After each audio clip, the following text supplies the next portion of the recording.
Drake. It's like Tony the Tiger, I'm telling you, brother. Yeah. How you doing, brother?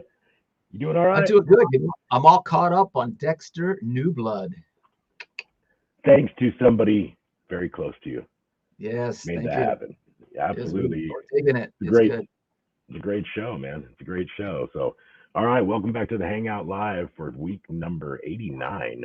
89.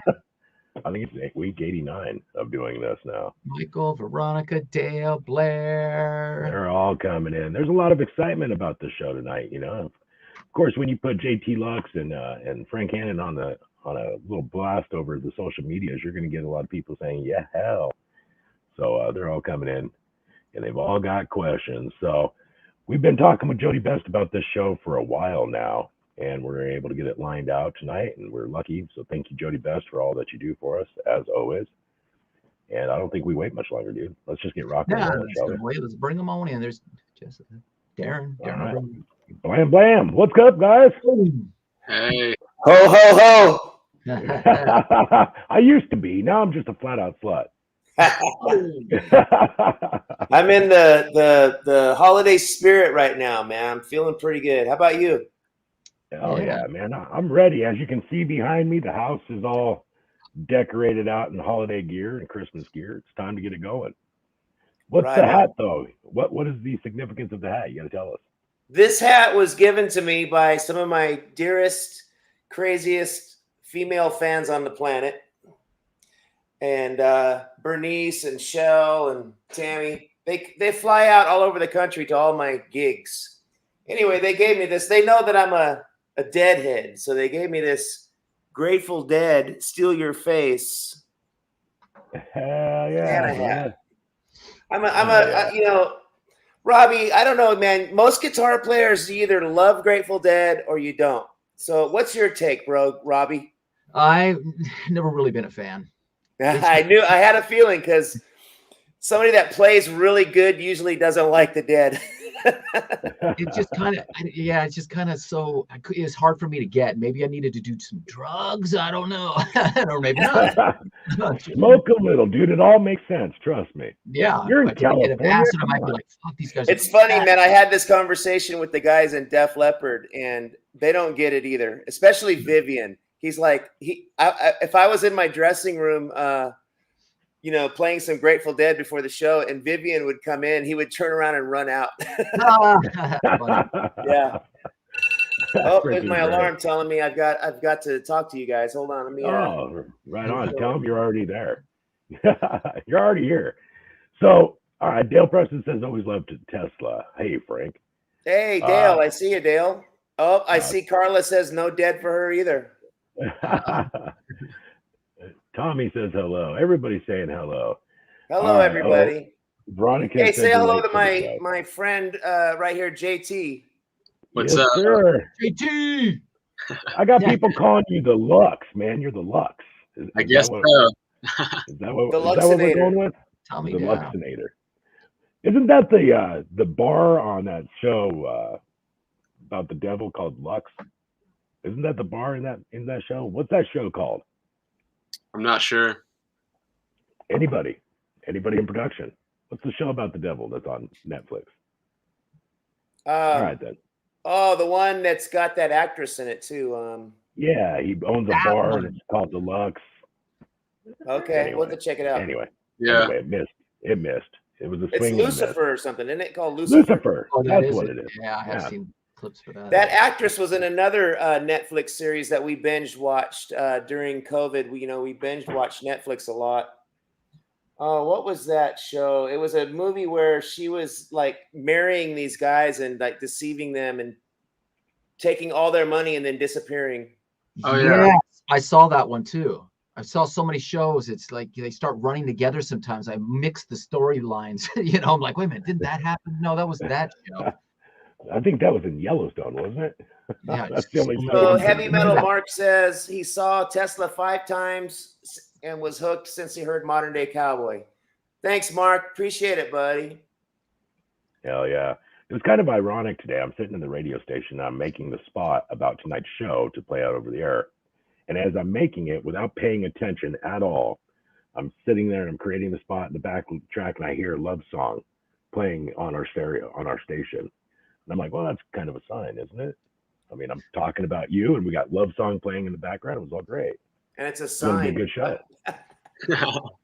Right on, Drake. Right on. Oh yeah, someone just said Lucifer. Yeah. Yep, that's it. So that's the same chick as that other show then.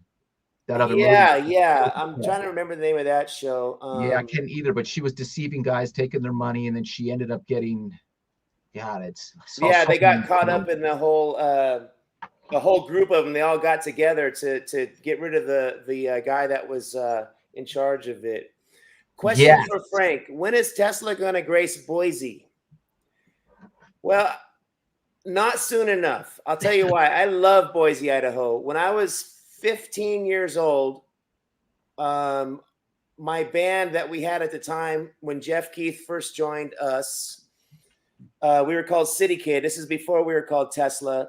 We would drive to Boise, Idaho, and we would play the Sun Fest up there on the university and have such a great time. A lot of great memories in Boise, Idaho. And these girls that were at the show, they didn't believe us that we were from California. You know, that was going to make the difference, is that we were from California. Of course. So I had just gotten my driver's license, and I pulled out my driver's license and showed these girls at the gig that I was indeed from California, and they came back to the hotel with us. So lots of great memories at the Tub Pub in Boise, Idaho. The Tub Pub was a club that had hot tubs in the balcony of the club. So we would be playing and there'd be people sitting in hot tubs. That's cool. So. Wow. That's the old days, man. That's the 80s. Right? Wow. That's different. That'd be badass, though. Room, you know what I mean? You'd be like water. But nowadays, you know, you wouldn't be able to get in that hot tub without, you know, your back, a mask and a vaccination and everything else. Yeah. Body condom. Yeah. Didn't want to say current it. list of STDs. So I'll stop. I'm sorry. Frank, you got a tattoo in Boise, remember? Oh, hey, Aaron. No, that was Des Moines, Iowa. Aaron is confused with Des Moines, Iowa. Boise, Idaho, and Des Moines, they could be related. Maybe they're cousins, but right. No, he's talking about this tattoo I got right here. And that was in Des Moines, Iowa. You can get a guitar right here in San Angelo by me, bro. Yeah? Yeah, I'm a tattoo artist as well. We can make that happen. So you guys have ties to Texas as well, don't you? And Brian Wheat lives right over here somewhere, doesn't he? Brian did have a place in Texas. Yeah. Yeah. I know Ted Nugent lives in Texas. He does. He uses our studios up in Waco. We were in Texas earlier this year. We played the International Guitar Festival. I remember seeing something about that. Yeah. The Dallas Guitar Festival in Dallas. Yeah, that was that experience, man. How was that experience? Oh, it was great. Frank invited us out there. My band and I got to play a couple of our original songs, and then Frank got up. We played a set with him, and the night before that, we played in Ardmore, Oklahoma, at Two Frogs Grill, and it was such a fun time. I mean, I'd never been to either states before, so it was just a whole new experience for me, and just kind of learning from people like Frank and his guitar tech Chris. They were just kind of teaching us a lot while we were out there. It was really fun. Cool. Hell yeah, man. For those of you who don't, is my finger pointing at JT? Yeah. Yep. Yeah. JT is a fairly young individual. How old are you, JT? I don't even know. 21. 21 years old. Yeah. I met him when he was 16. And I want my ID. I could tell that he was going to be a really good guitar player because he didn't overplay. Even at a young age, he wasn't like noodling and shredding. He was playing songs and playing. His style was, I could tell, was going to develop nicely. So I've been watching him and developing him over the years. And when COVID hit, he and I really started working full time here at my house in my studio on his music and on developing him as an artist, singing and writing and recording and everything. And we discovered a drummer named Zach and a bass player named Ethan, and we got a great little band here. And so I recruited these kids to be my backup band, and they backed me up at the guitar festival playing some Tesla songs. What songs did we do, JT? We did Coming at You Live. We did Modern Day Cowboy. Yeah, we did Changes and The Way It Is. We did a couple of songs off your Guitars for Mars album and stuff like that. Yeah. Yeah, these are young guys, and some of those songs aren't really very easy to play. So it worked out really great, man. They really proved themselves to be great musicians, and I'm really proud of them. Cool. They're backing me up this weekend at this concert we're doing, a rock and roll Christmas. And we also had Dino with us singing from Red Voodoo, and he sang at the Dallas International Guitar Festival with us as well. He's going to be with you this weekend too, Dino is? Dino and Red Voodoo are going to be playing this show with us too, yes. And it's already sold out from the word on the street. Yeah. I met Dino a couple years ago. He's 2 years younger than me, and we we hit it off and whatnot. And great singer, great guy, and we got a chance to play some of the Tesla songs together, and it was super fun. We had a great time. That's cool. Yeah. There's a whole young generation of rock and rollers that are coming up. A lot different era than what you and I did, Robbie, in the 80s and the 90s, because now everything is on the phone. Making albums and stuff is not really the way that they're doing it, but there is a whole culture of young bands. JT can tell you some of the names. I mean, obviously Dirty Honey and Greta Van Fleet are the most popular right now, but there's a whole nother level of young musicians that are 18, 19, 20, 21 years old that are really, really good. Tell us some of those bands, JT. There's some great guys like Marcus King he's like a 24, 25-year-old guitar player, blues guy. He got discovered by Warren Haynes. And he sings his heart out. He's one of my favorite soul singers right now. There's a couple new bands, like the Struts have been around for a little while, but they're fairly new. I really like them and their singer. A couple bands like Joyous Wolf. What's that one? Vista Kicks? Yes, yeah. Vista Kicks is another one. They're a great group of guys as well. Joyous Wolf's been around a little while though. Yeah, I remember seeing them like 3 or 4 years ago at Ace of Spades. I got in, I think it was like a 21 and over show, but I somehow like got in or something, and I got to see them open for Buck Cherry, and they blew me away. I thought I heard of them about 10 years ago, but I could be wrong. I mean, time just, it's elusive to me. Isn't it weird, Robbie, how the time, like the past 10 years has kind of just been a blur? Like I was looking at something that happened 10 years ago, and I'm like, it seems like yesterday. Yeah. Right. It has gone by so fast. Yep. Like it's probably been at least 5 years since we did that show together in Chicago. Yeah. 5 years? Probably. At least. Yeah, 10 years ago, I was in 5th grade. So that's when I started playing guitar. I was 11 years old. Wow. That Yep. I would feel old, but I'd rather just choose one. We did the Midway Jam with you guys too, and I think that was 2012. I want to say it's 2000. Remember the Midway Jam? I think that was in Minnesota or something. Yeah. And that was like, you just can't even tell. Sometimes they're like, wait a minute, how long ago was that? Oh, okay. I know, it's crazy, man. Crazy now, what you guys doing, but so Drake, have you had any experiences with COVID, my brother? I have, my friend. In fact, I'm fighting something right now where I keep losing my voice, but everybody around me has tested positive for COVID at one point or another. I, however, have never tested positive for COVID or the antibodies.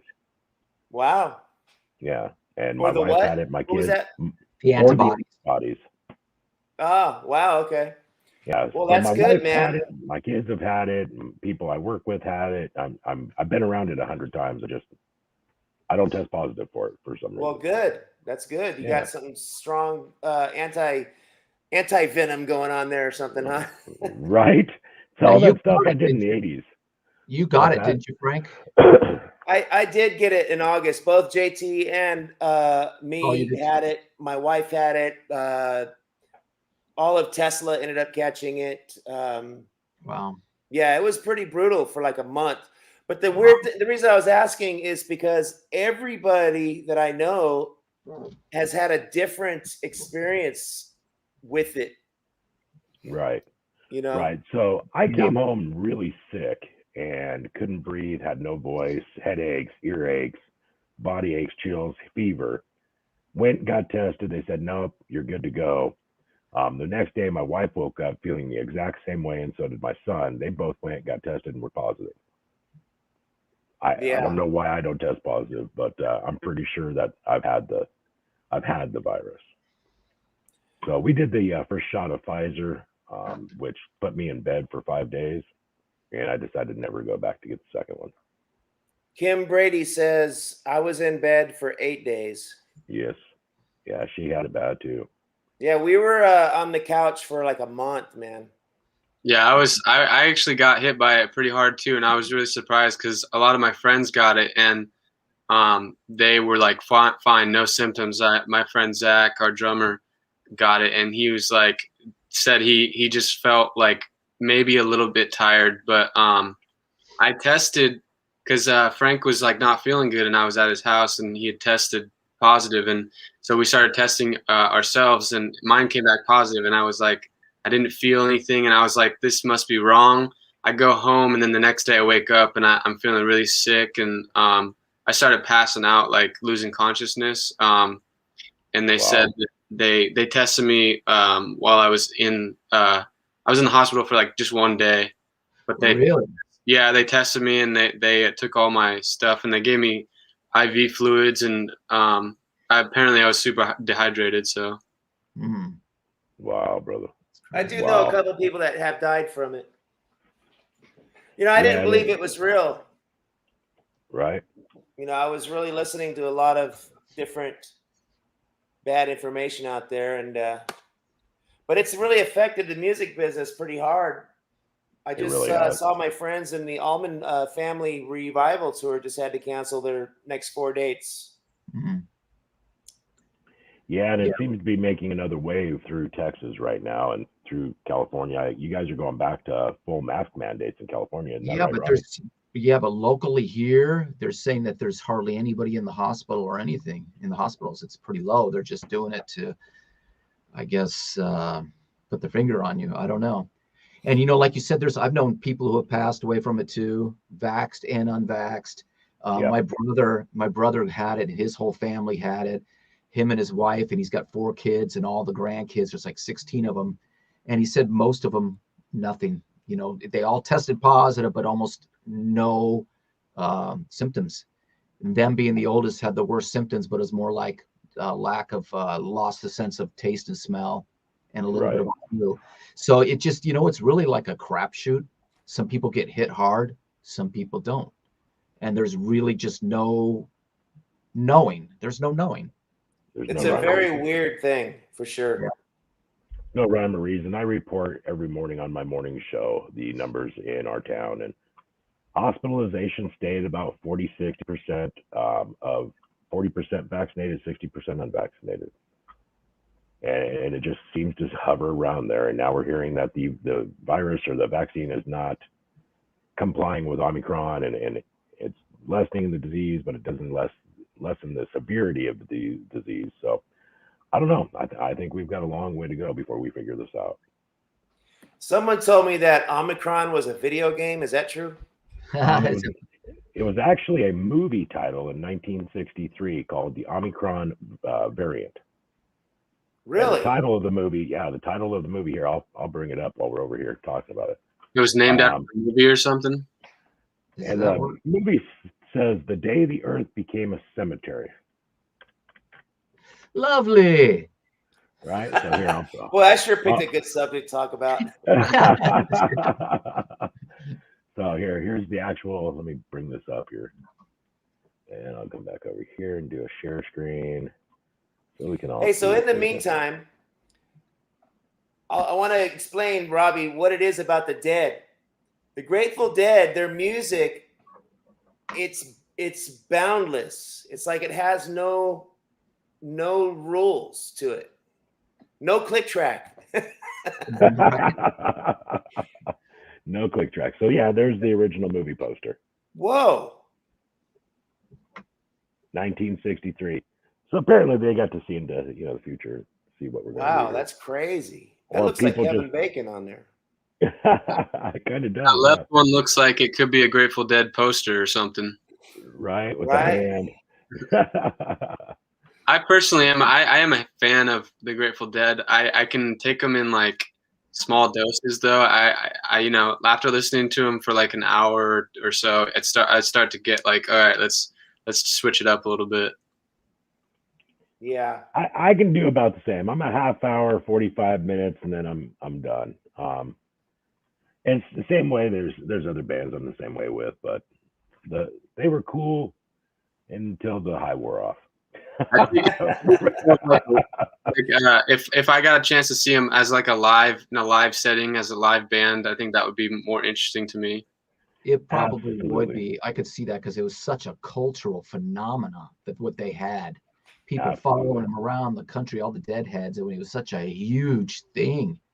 Yeah. So there obviously was something to that. I think everybody was just dropping acid or smoking weed and hanging out and free love and peace. And, Right. I'm sure it's all a good time.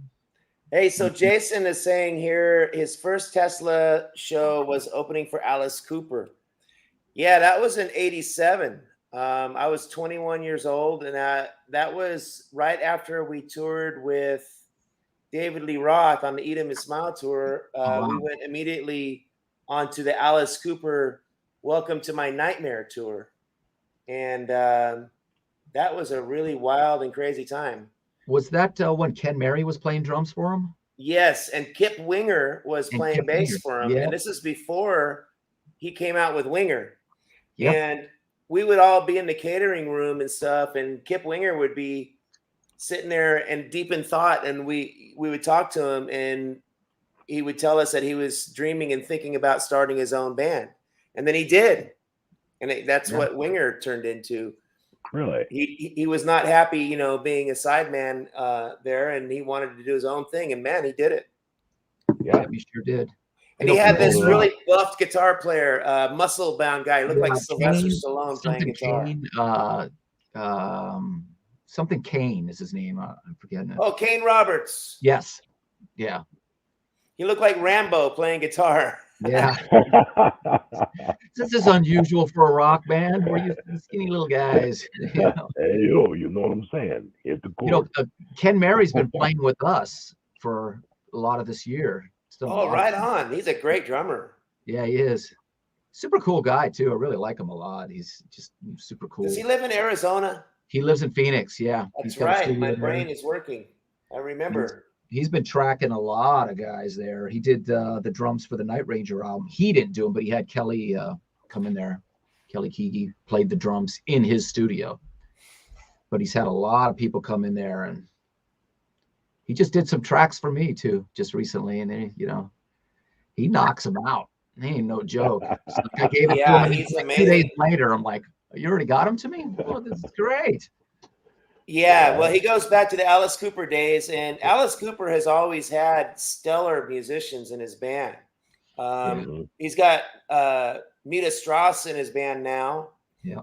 And, he had Orianthi, I think, for a while, I think.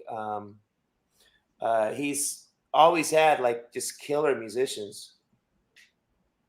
Oh, yeah. So I know you said you met JT when he was 16. How did you guys cross paths? They want to know. Ooh, that's a good question. So I had been a huge Tesla fan. I mean, like this right here, I got this on my wall. This is from Frank when I was like 13 or 14. He signed it for me. How cool is that, man? And you know, like I had been a fan of their music and his solo music for a long time. And you know, Your dad used to bring you to the club. yeah, my dad would bring me to like the local clubs in Sacramento, and whenever Frank would do a solo show, we would catch it. And one time, I think I might have been around 15 or so. I met him, and we had you know, talked, and he ended up like following me on Facebook and Instagram, and started liking my videos. And I do remember when I turned 16, he wished me a happy birthday, and I was like so, you know, ecstatic about it, and showing, you know, all my friends about it, because I was such a fan of their music and stuff. And so when I turned 18, he started working.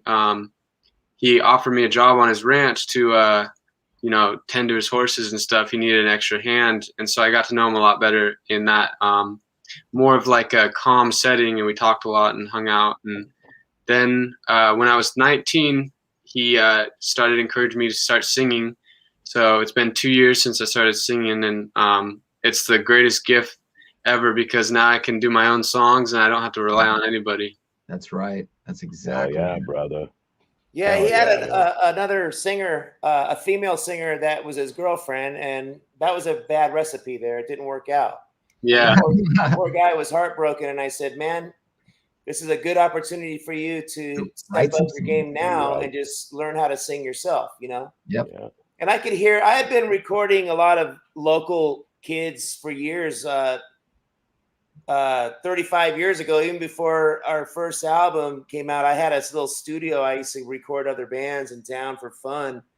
So I could hear JT when he was talking that he potentially had a good tone in his voice for singing, because I had gotten used to hearing people sing, and from working with other musicians for, you know, it's really fun to not only be a musician yourself, but to actually step outside of it and do the recording engineering part of it, and play the role as a coach, as a producer, and be the listener instead of the player. And I really enjoy doing that. And I've been doing that with local kids here since I was a kid, you know, as a hobby. I had a 4-track. I was the kid that had a 4-track cassette tape, and I would bring it over to my buddy's house when they'd have their little bands, and I would set up mics and try to record demos for them. So that's always been a passion of mine. What 4-track did you have? Huh? Which 4-track did you have? I had the little Fostex X15, little black, little cheap little thing.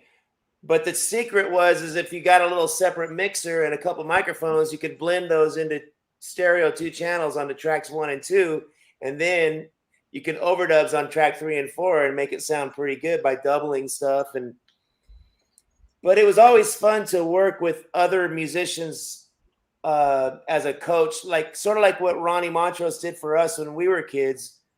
And you know, by the time I had heard JT, I was kind of over it, because I had been doing it with a lot of kids that let me down, you know. But JT's showed a lot of character by working on the ranch, and he showed me that he really wants to work, because, you know, it takes a lot of dedication and work to succeed in music. And a lot of the kids that I worked with in the past, they would give up, or they would break up. The bands would break up. They would quit. They'd quit playing. They'd quit the band. Right as soon as we'd get the ball rolling and we'd get something going. Like, there was several times where I would get bands that close to being signed to Geffen Records. There was one band in town called the Deftones. You ever hear of them? Oh yeah, sure. Absolutely. Yeah. I produced demos for them, and they stuck with it, and they actually did really well. Yep. You know, and moved and worked on.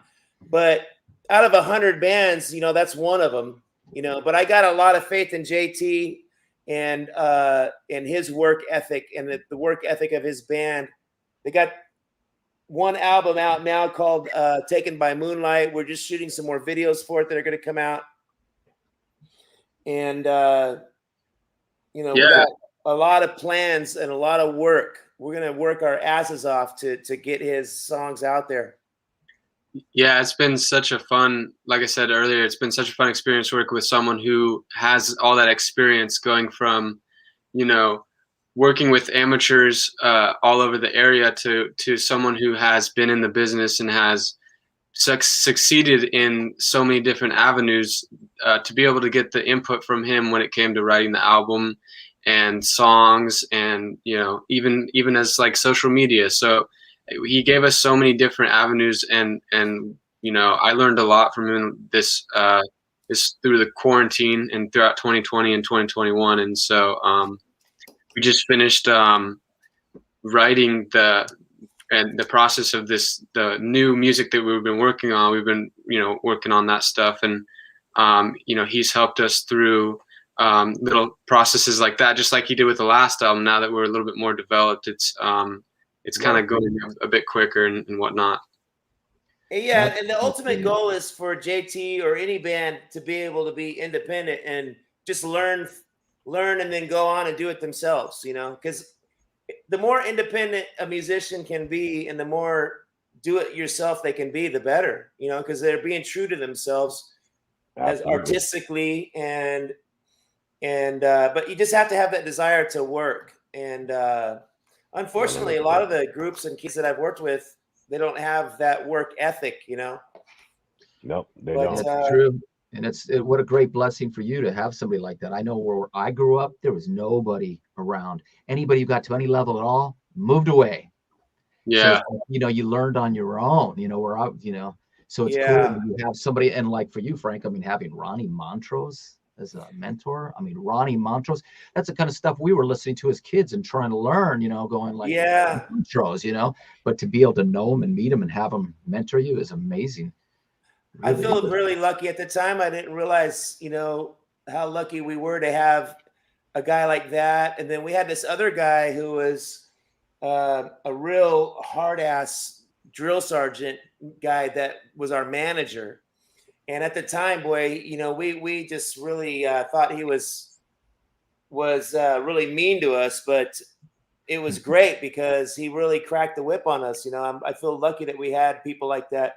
But the reason, they took interest in us at that time is we were playing at these clubs. We were a top 40 band, and we were constantly wanting to work and to excel.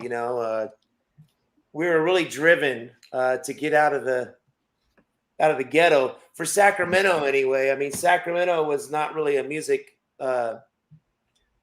mecca. Where did you grow up, Robbie? What town did you start off in? Tucson. Huh? Tucson. Oh yeah. Nothing there. You had to get out of there, huh? Yeah, I had to leave. When did you move to LA? I moved in 93. I was just like, I had a band that had been together for years, over 10 years at that point. And I was just like, you know what? It can't happen for us here. It's just not going to. We got out. I was like, we're stuck in this little fishbowl. The band was really popular and actually quite good. The singer was amazing, really good singer, good songs, everything. But it was like, it didn't matter. It wasn't going to happen. And it became clear to me that it wasn't going to happen. So I was like, split. I had to go. I was going to rock. Yeah. My friend Jeff Carlson was from Tucson, and he split. And I think he moved to Las Vegas now, and he's doing better. Yep. I never met Jeff in Tucson. I think he might have moved there after I moved away or something. I don't know if he grew up there or not, but I've met him since then, but I didn't know him in Tucson. But it's true. Yeah. You gotta go and be willing to go. And so our plan is with JT is we're going to ship him off to Nashville here next year and see if he can make a mark there. Yeah, there you go. And for the end of March, we're moving out to Nashville. My band and I, all three of us, we're taking everything we got and moving all out there and just kind of going for 110%. Nice. There you go, brother. There you go. So let me ask you this: get all the great advice. Clearly, you got somebody who gives you great advice, but it's all great stuff. I mean, I've been teaching guitar for years and years, and I always tell everybody the same thing: sing, learn to sing, do it yourself, because when you do that, you control it yourself. You get this singer and it's great. And have a great singer. And I went through it. I had this singer that was amazing. But when the band broke up, guess what? I didn't have a singer anymore. It's like, so got the talent to do it, then by all means, that's Yeah, great. and you don't even need to be the best singer in the world, you know. An example that Frank gave me when I first started was Jimi Hendrix, and you know, he was a guitar player at heart, but he knew what he had to do, and he knew that he had to sing his own songs that he wrote. And it's all about expressing yourself. That's right, 100%. I mean, look at Tom Petty, look at Bob Dylan. I mean, the list goes on and on of guys who aren't these masterful singers, but they sing so perfectly to their own music. You can't do it better than them. You know what I mean? Their expression is like, that's what it's about. Yeah, you know, I got to see. I saw the Foo Fighters last Tuesday, a week ago, and you know, I saw interviews with Dave Grohl. He's like, I don't even like singing. He doesn't consider himself a singer, but he does it, and he does it with passion, and he's genuine about it. He sure does. It comes across in the music, you know. Absolutely. I think his voice is, you know, one of those that's super hard to duplicate. I mean, his screams and stuff is blood curdling. He's just his expressions are just amazing. You know who else sings in that band is Taylor Hawkins. That guy can sing. Yeah. He got up to sing a Queen song and it sounded amazing. Oh yeah. Yeah. Big shoes to fill with Queen. What's that? Absolutely. I said those are huge shoes to fill doing some Queen. Yeah, and that guy can sing, man. I'm telling you, the drummer, and he's such a great drummer too. He's phenomenal. I saw Taylor when he was playing drums in Alanis Morissette's band. Oh, really? Did he stand out then? I'm sure he did. Yeah, he was mind-blowing. Yeah. I'll bet. So how come we're not seeing you guys on the road together with Tesla and you guys opening for Tesla? When's that going to happen? Well, we've talked about next year possibly doing that. There's really not been a whole lot of road dates. I mean, Tesla's been actually out being an opening band for Leonard Skinner this last month. Nice. Which I like to be the opening band, to be honest with you. Right. I'd rather be the opening band myself.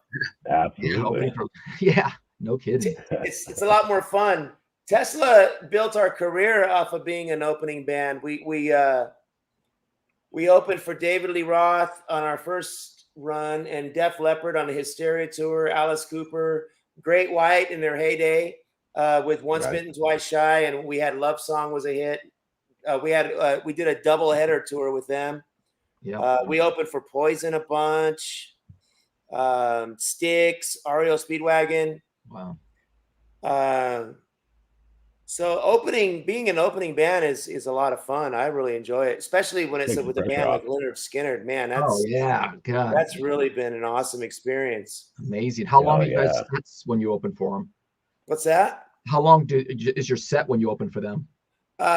With Leonard Skinner, we did exactly 1 hour set. Okay, an hour of power. Nice. And Damon Johnson has been playing guitar in place of Gary Rosington while Gary's getting his medical stuff sorted out, and he's been doing a great job. Those are some big shoes to fill right there, you know. Yes, sir. Yeah. Yes, sir. Wow. And Ricky Medlock is a really cool guy, and Johnny Van Zant, and those songs, man, they just play those songs so well. It's just, it's great. Oh yeah, it's got to be amazing. So to get back to your question there about JT, we're going to put JT on some dates next year probably. There's also a band called Bad Marriage that supports Tesla, and they actually buy onto the tour, and they play a bunch of dates with us. They're called Bad Marriage. They're from Boston. Yeah, I've heard of them. Do they do it? Yeah, man, great guys. Fitzy. Yeah. Is it? Do they do it on fly dates? Is it fly dates they're buying on, or are they doing it at just like, is it an actual ground like bus? No, they do it when we do our headline dates. When we're doing tours. So off and on here and there, but everything is so sporadic right now. There's nothing really, it's hard to get the wheels really going on a real tour with this COVID and everything. We're still trying to get routing together. Right. Oh, that reminds me, I got to do some video thing for a strawberry festival we're doing in Florida. There you go. Nice. Well, things are opened up here in Texas, and I own a venue, and I'm a promoter. Just, putting that out there. Okay. We may Well, have hey, to put something together.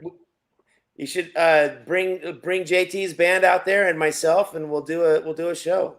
What Hell city yeah, is it man. in? San Angelo, Texas. Where is that near? West Central Texas. We're in between Austin and Abilene. Okay. Yep. Right in the So, heart of it, then. Yeah. So Brian, when he had his place out here, he lived about 45 minutes away from where we're at. Okay. So yeah, so it's kind of like West Central Texas, market of about 140,000 people, but music starved. Well, you can go to Texas in a car, get a rental car, and tour for 3 weeks in Texas, and not even hit every city. It's such a big state. Yeah, it's huge. So, was that gas station that we went to that was in Texas? It was like the big ass. That was like what was it called? Buc-ee's. Buc-ee's. Yeah. Oh yeah. That was Yeah, awesome because that was like a giant warehouse, and it was just like little gas. It was like a gas station themed. Right. It's cool as hell too, man. They take care of their people at Buc-ee's. They start them at like $22 an hour to be a cashier there. It's pretty good. Like, they had some good deli stuff in there. Hey, so is there anybody in the audience? How many people do we have in the room with us right now? We've got a ton on the 3 different deals, and we've got a ton of questions coming at you guys if you want to take a few of them. I'd like to take some questions before we wrap this up. Absolutely. Let me go back here, and I've got one that I really kind of wanted to see. Oh, let me click on the comments thing over here. Oh, there we go. Can you see him?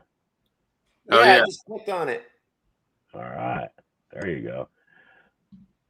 So they wanted to know who your biggest influence was coming up as a child, Frank, and then who you could meet, if anyone, today. Who would that be? Oh, Great Name, Bad Marriage. Oh, I was reading the thing there.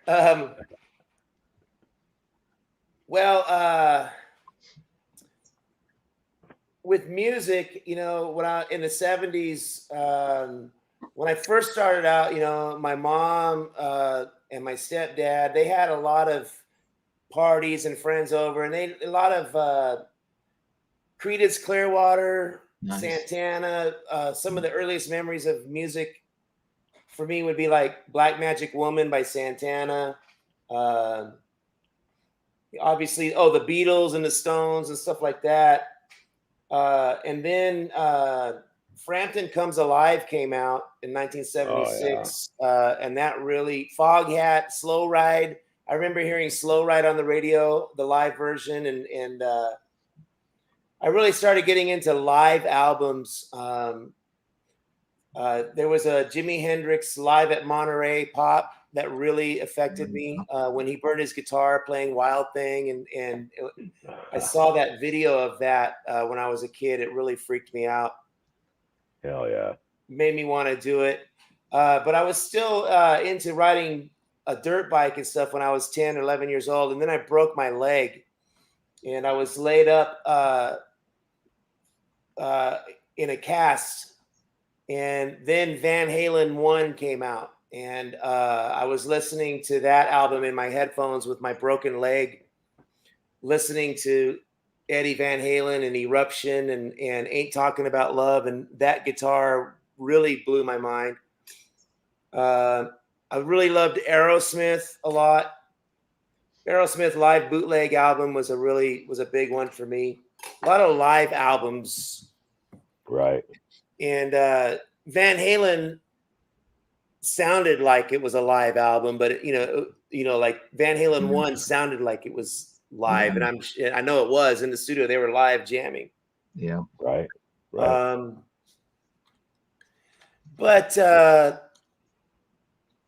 before that, and before metal came in, Randy Rhoads, Iron Maiden, Scorpions, that was more my high school passionate music. But before that, I really liked country music, like Johnny Cash. I really loved Johnny Cash when I was real young. And I saw Johnny Cash at the Memorial Auditorium with June Carter Cash when I was 9 years old. My mom took me to see him. if I could meet somebody, it would probably be I'd like to meet Johnny Cash. There you go. That would have There been you go. really mind Did blowing. you ever get into the Kiss thing at all? Because everything you're naming is like stuff that I, was exactly the same stuff. And I was big Kiss fan all through up to Love Gun, man. I was just like, Yeah, I didn't get into Kiss, Hmm. and I probably would have, because my friend Vinny, who played drums, he loved Kiss, and he had all the Kiss posters. But I think what happened is I mentioned Kiss, and my stepdad hated them because he thought they were like fake and gimmicky, and I think he was always talking smack about them. So I never gave them a chance because they were wearing makeup and stuff, and Right. my stepdad wasn't having it. Oh, wow. But JT, JT, they want to know what JT uses in his hair. It's been asked like 5 times now. I just, I wash it every once in a while. I use tea tree shampoo, so use that. There you go, ladies. All the ladies wondering what JT uses in his hair, now you know. Yeah. Frank, they want to know who came up with the name Tesla, brother. Okay, well, let me see. But there's another question. It says many guitar players started out with Sears Silvertones. Right. Yeah. And yes, my first amp was a Sears Silvertone amp. Wow. And I've got pictures to prove it. It's an old gray thing with big knobs on it. Right. And it had a 212 cabinet. And I played at the Moose Lodge with that thing, and it was cool. And then I saved my money, and I got a Marshall head, and I plugged it into the cabinet, and it blew it up, blew the speakers up. Nice. It was like that Man. Marshall, Robbie. I see a Marshall J&P you've got back there. Yeah, that's a 77, and below it is one of the original 2000s that supposedly was made for Angus Young. The not the exact amp, but I don't know if you've seen this from 1981. Wow. Killer. And then I've got another one over here, an 84 800. And That J&P, though, the one on top, that's exactly like my first Marshall I bought. Is that a 50 watter? Yep, sure is. Oh, those are the best, man. Yep. Michael Schenker amp right there. Yep. That's why I got So it. I saved up my lawn mowing money, and I bought one of those 50 watts just like that. And I brought it home, and I plugged it into that Sears Silvertone amp, the speaker cabinet, and it roasted the speakers.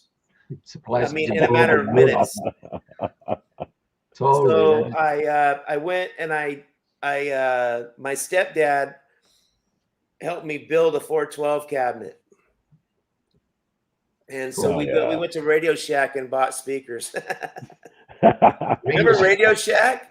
Oh, right? yeah. Right? Oh, yeah. That disappeared. Yeah. Yeah, That's those were the crazy. days, man. Hell Wow, yeah. That's pretty intense. But, And you built your own cab. Dang. I know. We built a 412 cabinet and carried that thing around. It didn't last very long because it was made out of particle board. Yeah, that hampers things. So, who thought of the name Tesla? who started the we name were Tesla? in the studio halfway through making our first album, and we knew we were going to change the name. We were called City Kid at that time. We were like a top 40 cover band before we started writing our own songs. And so we knew we had to change our name, but we could never think of anything that we liked. The funny thing is, the name Jackal did come across the table there. Wow. And before Jackal came out, we almost used that name. But there was another one called Rock Holland or something, and then we had a name. We used to practice in Stockton, California. There's a street called Hammer Lane. We used to practice on Hammer Lane, so we almost called our band Hammer Lane. But we didn't like any of those names really. And Cliff Bernstein, who was interested in managing us at the time, he was reading a book called Man Out of Time. It was a biography about Nikola Tesla. And he brought it to our attention. Him and Tom Zutop both were in the studio with us during one of our heated dinner conversations. about trying to think of a band name, and he's the one. Him and Tom Zutaut suggested Tesla, and we didn't ever know about Nikola Tesla ever. So we started reading the book and looking at the photographs of him in his laboratory with all the lightning and all the crazy stuff that he had done. And the photographs of him were so cool. We thought, wow, this guy's really, really a mad scientist. This is really cool. We could do a lot of stuff with the electrical imagery and stuff like that. So we were just blown away that none of us had ever heard of Nikola Tesla before. Right. And he had basically changed the world with his inventions. Oh, Absolutely. So we decided to go with it and call our band Tesla. And I'm glad we did, because it's really been a cool name for us. Hell yeah, it has been, man. It matched the music really well, you know, the electric sound of everything. Now, do any of you guys drive a Tesla? Not yet. No, we still can't afford them. They are expensive cars. They are expensive, yeah. We got a surprise to them. JT, let's talk about the album that you guys just had come out. Where can they get this at, brother? Yeah, so we have a website, JT.Lous.com, where you can get a physical copy, because I know a lot of people are into physical CDs, but we do have Spotify, J.T.Lous. You can check us out there. We just released our album this past May that we worked on with Frank all of 2020. And we have a couple music videos out right now under our YouTube channel, J.T.Lous, as well. And we just shot a new music video a couple weeks ago for a song called Love is a Drug. It's the 4th track off the record. And I'm really excited for that one to come out after the first of the year. Nice, brother. So that's the one we told you. JT did some acting in that one. Yeah. Oh, really? Yeah, I'm not much of an actor, but I did do a couple of scenes because the song is about a toxic relationship. Love is a drug, and I wanted to portray it in a, I wanted to portray it on screen. And so we talked about earlier before the show started, I'm a big fan of The Shining, the movie. And so I thought it would be cool to have the roles reversed in our music video, where the girl is chasing the guy down hallways with a bat and ends up killing, stuff like that. So some of those scenes were inspired by The Shining. So you get murdered in your own video? I do, yes. That's a bad day, brother. Man, he gets thrown in the back of a car. He gets thrown in the trunk of a car too. Wow. Yeah. Straight up gangster style.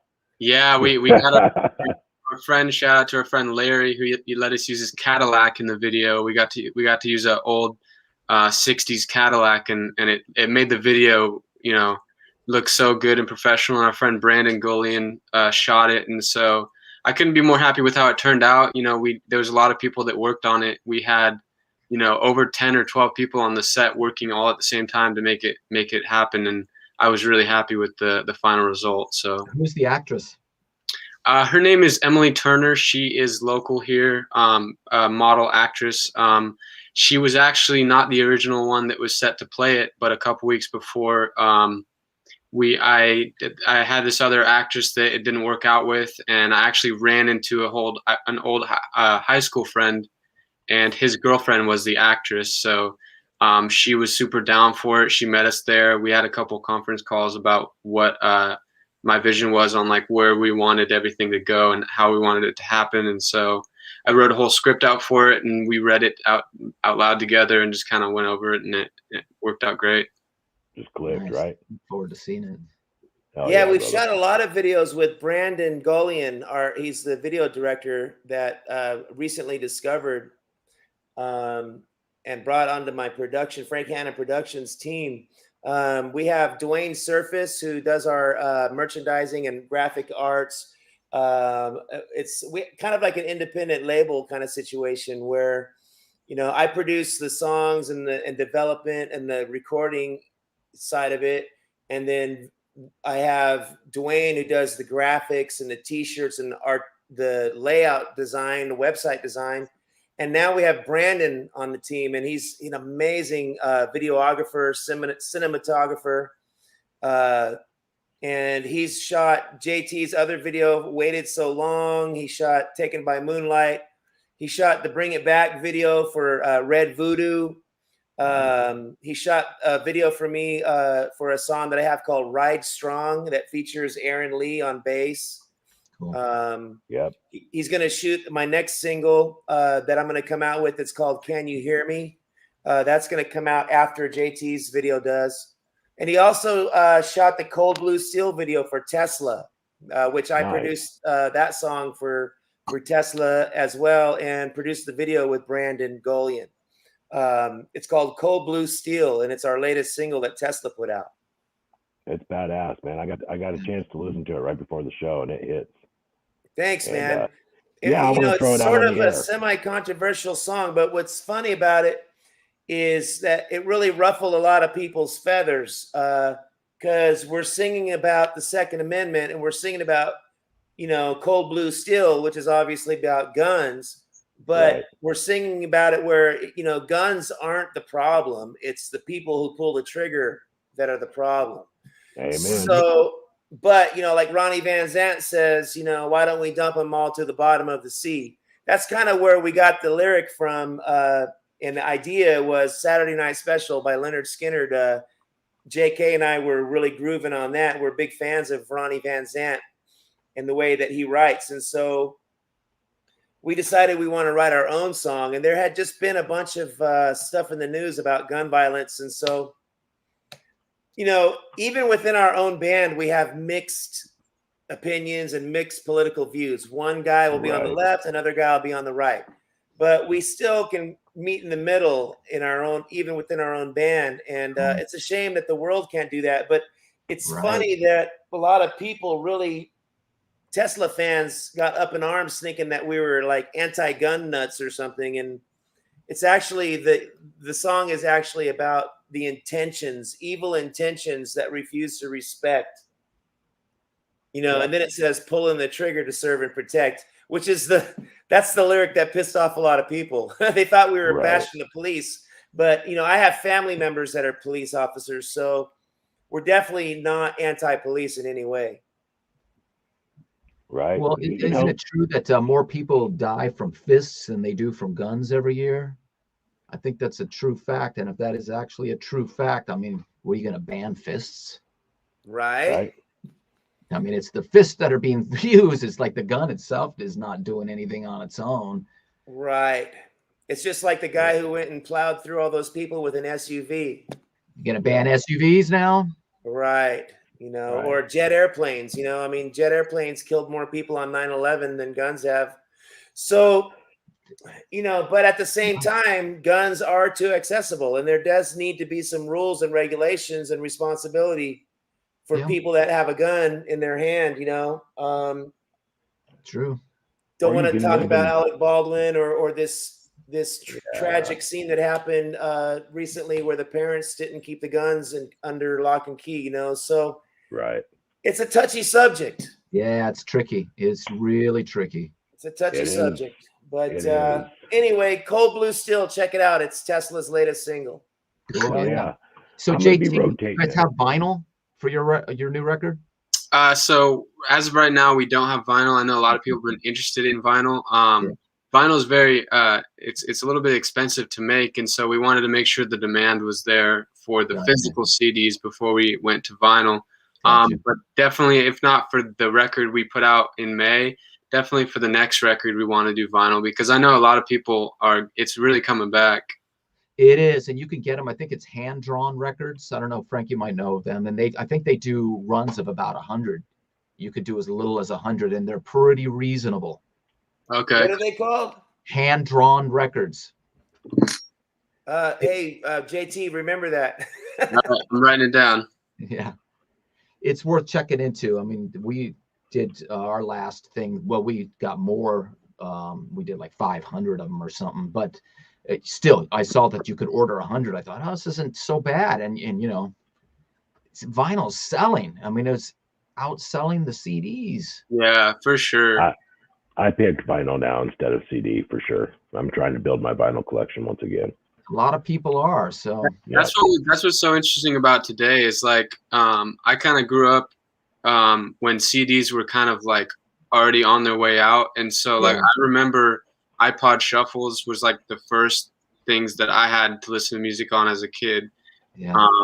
And so, you know, and I didn't even really know about vinyl that much when I was a kid. Like, it wasn't until like the last couple of years that that vinyl has really kind of made a comeback. And in some sense, like CDs kind of have too. A lot of people are wanting something physical, if not vinyl, a CD. You know. Yeah. That's cool because it's you know the cover, the whole experience. It's important part of music, really. Yeah, it really is. Like the whole vinyl, you open up the gatefold and you're reading everything, and you know just the whole thing. It was so exciting to go to the record store and get an anticipation of a new record coming out. Yep. Wait in line, wait outside till the store opens. Be the first one there to get your record. It's like going for Kiss tickets. You know, you'd wait. We'd have somebody camping out the day before. You know, right? Excitement. That's just it'd be great to see that come back in some. Go to Tower Records and scrolling through all the albums and finding the cool photographs on the album covers. That's how we discovered Yesterday and Today. I was telling Dave Meniketti when we played a show with him. I go, man, you got the way we discovered the band, going through and saw this and went. Yesterday, Today, first record, and go, these guys look like they kick ass. Bought the record, and they did kick ass. So, my family, a bunch of brothers and a lot of friends, and every time they come through town, they're all there into something. They're the ones that are out in front every time. Ever since that first record when they were Yesterday and Today, before they became Y&T. Wow. That's man. Hands, man. Just cool. These guys look like they rock, Yeah, right? I remember seeing the Motorhead album cover, No Sleep Till Hammersmith, and I'd never heard of Motorhead, but that album cover looked so freaking cool, right? Mm-hmm. Iron Maiden had the cool album covers too. Oh, hell yeah. With Eddie and all that, that was great. They were great covers. Yeah, absolutely. That's the one thing about like Spotify and everything today. Like, I remember like a little over 10 years ago, my dad took me out of school to go to like a Queensryche release of their CD, and they were doing like a signing and everything. And that kind of stuff is really exciting and stuff. And nowadays it's just, you post a story on your Instagram and you're like, my music's out, go listen to it, Yeah. It's a disconnection, man. But there's like pros and cons, because like now it's like people all the way across the world that would have never heard your stuff could hear your stuff, and so like there's pros and cons to everything. You're right, absolutely. But there was something about that excitement back in the day that is just, concerts were events. A record came out, it was an event. You would count down to it coming out, just getting your tickets to shows. Instead now you just get online, instead of people camping outside of a ticket place to get the front row or whatever. I mean, it was just such a different thing. It was a whole different anticipation. Yeah. Hey, Kimberly says Merry Christmas. Kimberly's a diehard fan. We see her on Facebook a lot. Thanks, Kimberly. Merry Christmas to you. We got this show coming up this Saturday night at the Powerhouse Pub in Folsom. That's why I'm wearing my Christmas hat, because I was out there practicing Let It Snow on the guitar. And, nice. We're really excited about that show. J.T.Lous, Red Voodoo, Austin Moe, check them out. Cool. And I think I got to get going, guys. I want to thank you for having me on your show. Yeah, absolutely, my brother. We no other shows to promote for this year? You guys, no other shows? That's your last show of the year? Last show of the year, yeah. Okay. And Monsters of Rock Cruise, there's a pretty good chance I'm going to be on that with Alice Cooper. We talked about Alice Cooper. He's doing the Monsters of Rock Cruise. There's a slim to good chance that I'll be on that as well, playing acoustic. Cool. Well, you heard it here. Go get your tickets to all of the above this week. Along with Red Voodoo. Red Voodoo is going to be on that as well. Cool. And so stay tuned for that. Stay tuned for J.T.Lous. Stay tuned for everything, man. Really just glad to be alive, man. I tell you what. Amen. Absolutely. Amen. Well, cool. Thanks, guys. Appreciate it. Appreciate you coming on. And Drake, thanks, buddy. Thank you. Thanks, brother. I appreciate you guys very much. We'll be in touch. I want to start spinning this stuff on the radio soon. Are you guys? Can I get your guys' Instagrams as well? I want to keep in touch with you guys. Sure. Yeah, absolutely. Yeah. I'll have Jody release all of our information. Yeah, it might just by spelling the same as that.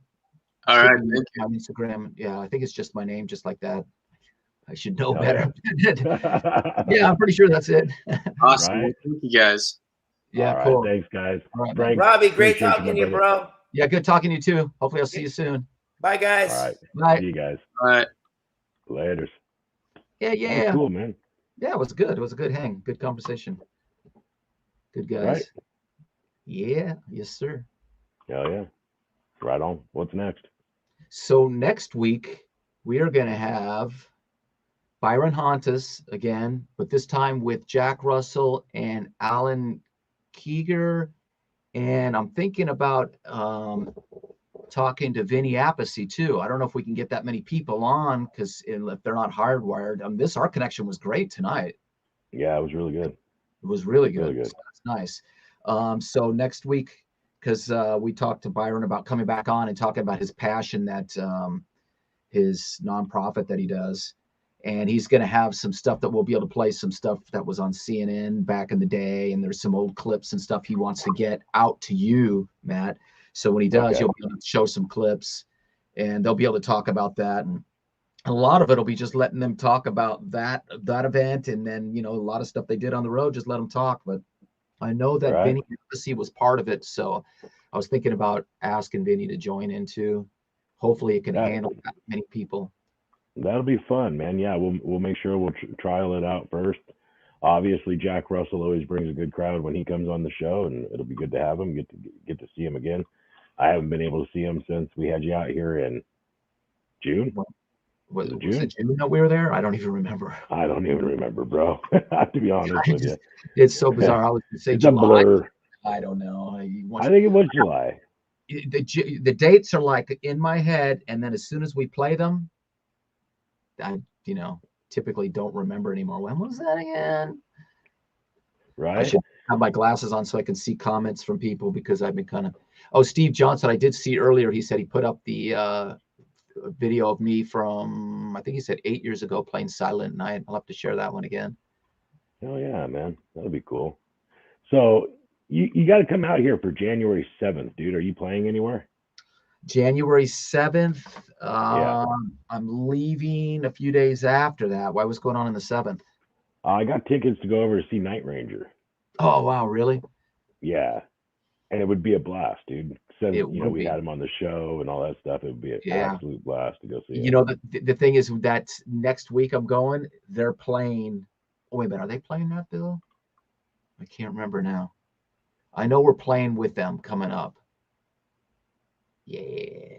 Hell yeah. That'd be cool, man. Well, then you better give me tickets to that show then. Well, one of them is on the boat. We're doing the 80s cruise. Well, hello. Who's been your biggest promoter in the last decade than me? Nobody. You know what? God, they're so tough, though. They are so tough with that. Oh, you know what? I will look into it and see if it's possible. Right. They've been pretty, right. Pretty not as fast and loose as the last cruise we did. We had a little more leeway. We had, this one, It's not looking like that, but we'll talk about it. But that week we're going out to Key West. It's in Key West, and I know Cheap Trick just got added to the bill. Sebastian's on there. See, Kimberly Apple says give Matt Drake tickets, Robbie Lochner. I know. I'm telling you. Right. I want to come up with something cool. Right. Yeah. Hell yeah. So Night Ranger on January 7th, if you can make it. Obviously, Dad wants to go. There's Dad chiming in. Badass Night Ranger. So I got those at the radio station today for Billy Bob's over in Dallas. They're playing over there. No kidding. Yeah. So we'll have to go check that out for sure. We just had, who was it here that we wanted to go to really bad? Sammy Hagar just played over there. Oh, wow. And man, I tried. I just could not get away from. Couldn't get away from the golf course. Speaking of the golf course, if you live or want to come out here, New Year's Eve, we've got Morgan Miles taking the stage at Mulligan's Grill, and followed up by Case Harden, who is #1 on the Texas country music charts right now. So come see me. Cool. It'll be a fun night. Morgan Miles is part of our hangout family, so You got to Yeah, get behind that, right? absolutely. Well, I'm going to call it. You ready to call it? Yep. Pull the plug, turn Pull out the the plug. lights, click the button. All right, we're out. Till See ya. next time, we love you. Be safe.